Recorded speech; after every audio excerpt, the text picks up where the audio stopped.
Hi, everybody. Hope week 3 is going well for you. I wanted to approach this paper a little differently by speaking about my experience as an international student because I think it's relevant to the scenario that I chose. So with that, let me start by saying I'm really enjoying reading the text and learning how and why people learn. However, much of it's just theoretical for me at this point because I haven't taught before, so I'm having to imagine what I would do as a teacher in the classroom. I'm currently in the process of being hired by Baltimore City to be a fourth grade ESOL teacher, and I expect to begin my position within the next few weeks. So I look forward to using our textbook as a kind of manual. I'm excited to start, but also worried that I'm completely out of my depth going into this new career. Um, my approach in conceptualizing the reading material is to view it through the lens of being a student, like I mentioned.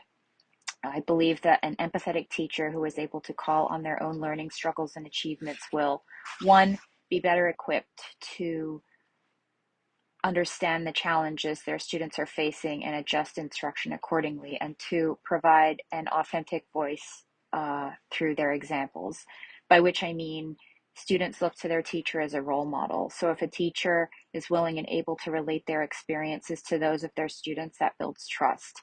And I think it's vital for students to trust their teachers, as that fosters a learning environment where students feel safe to make mistakes, because from my experience, it's in the making of and learning from mistakes that the best learning and growth seem to have occurred.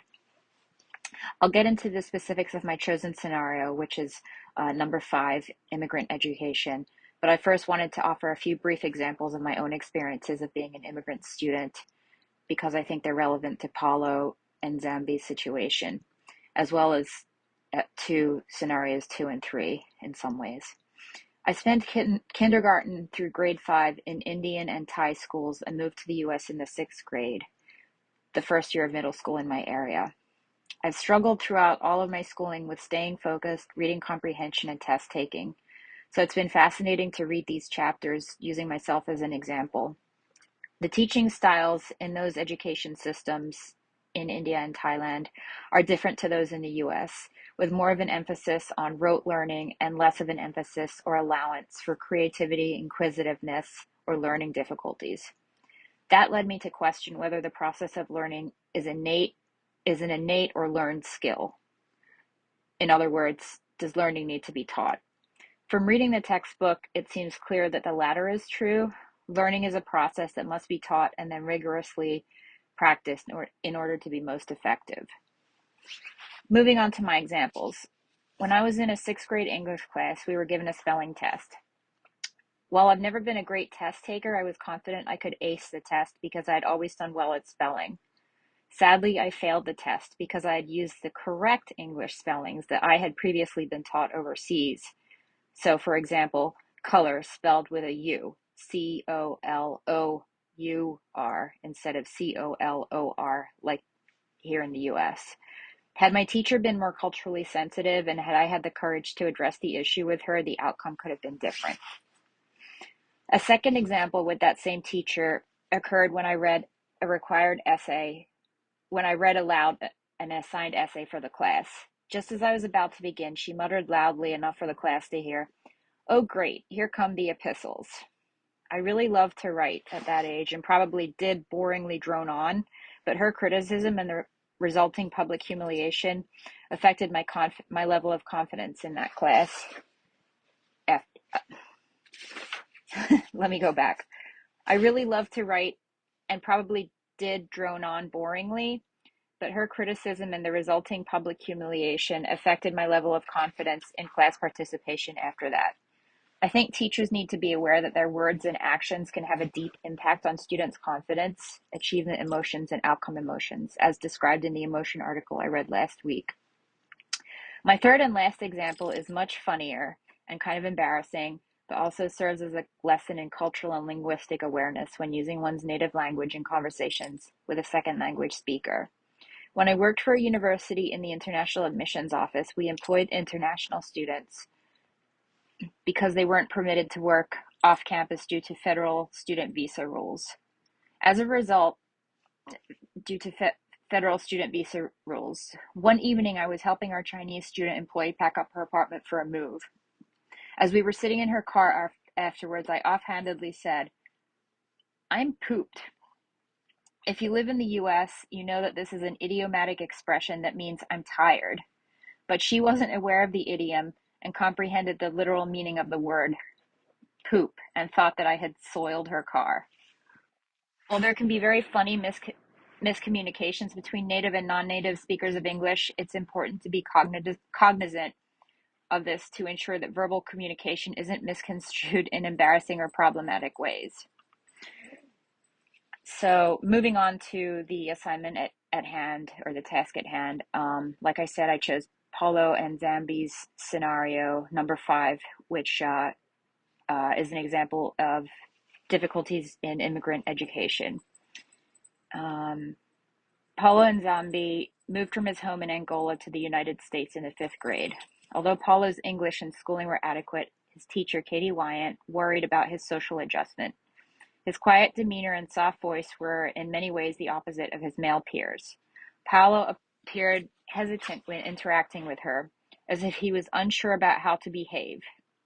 As the year progressed, Katie noticed he had not made any progress in adjusting to the classroom. She decided she needed to be proactive in finding a solution. To acquire a better understanding of Paulo and make school a more positive experience, what 3 types of relationships would assist Paulo as well as Miss Wyant? So to answer the question, if I were a teacher in this situation, what is my specific role? I would say that my role as a teacher goes beyond simply teaching the academic content. I'm also responsible for helping to facilitate Paulo's social and emotional learning by creating an inclusive classroom and supporting him within a new school and culture. As for the second question, what instructional planning considerations should be taken into account when addressing Paulo's needs in this scenario? As his teacher, I would differentiate his instruction to account for his specific learning abilities and needs, with special consideration given to the difference in his cultural background. I would design learning activities that might highlight his country of origin, which is Angola, and I would include his peers so that they can, 1, learn more about Paulo, and 2, encourage Paulo to feel proud of his heritage. What questions would I ask myself in addressing the situation in order to better support Paulo? So I thought of 4 questions. 1 being, how does Paulo feel about himself within the class, and how does he feel about how his peers view him? 2, I would learn what Paulo enjoys and or excels at. 3, I would investigate what his support system at home is like. And 4, given his hesitancy and timidity when interacting with Miss Wyatt, are there cultural considerations with regard to gender and or figures of authority that I should be aware of? As his teacher, how would I attempt to overcome the constraints in this scenario? 1, I would assign Paulo a buddy in order to foster allyship in the hopes that this would lead to him making friends. 2, I would differentiate his lessons so they target his areas of excellence or interest in the hopes of improving his self-esteem. 3, in exploring the dynamics of his situation at home, I would involve his guardians in his educational journey by sending weekly updates or progress reports, either via email or phone. I would hold parent-teacher conferences with Paulo included, and I would call in the school's guidance counselor if it was deemed necessary, and lastly, ensure that his guardians are aware of his social adjustment difficulties so that they too could support him. And 4, I would ensure that I show respect for Paulo's cultural background while also providing and expecting respect in return, and modeling what is culturally and respectfully acceptable within U.S. culture. As to the question, what learning theory best describes Paulo's scenario, I would say that it's Lev Vygotsky's sociocultural theory, because it describes the negative effects of Paulo's situation is having on his experience at school due to the absence of peer-to-peer interaction or engagement. Vygotsky believed that social interactions are more than simple influences on cognitive development. They actually create our cognitive structures and thinking processes. To acquire a better understanding of Paulo and make school a more positive experience, I would emphasize building three types of relationships to improve the experience of both Paulo and Miss Wyant. First would be the student to teacher relationship. If Miss Wyant provides support and understanding, Paulo will feel more secured and valued in the classroom. Second, the student to peer relationship. Encouraging Paulo to work in pairs or in a group will help him build friendships, which will lead to a sense of belonging in the school community. And lastly, third, the student to guidance counselor relationship. So arranging for Paulo to meet with a school counselor would provide one-on-one support from an adult whose training and experience in dealing with emotional issues differ from my own as a teacher. This would hopefully develop his adjustment and coping strategies.